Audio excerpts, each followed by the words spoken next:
finally I made it home. But look at this. Yeah, I'm glad that I'm able to get at home. Yeah, but it's hard. I need to clean up my my driveway first before I got this. This is, I think, 12. Yeah, this is like 12 inches. 12 inches. Yeah, it's too much.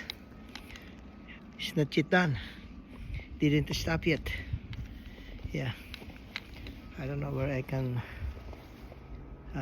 go right now, but this is what happened. Whew.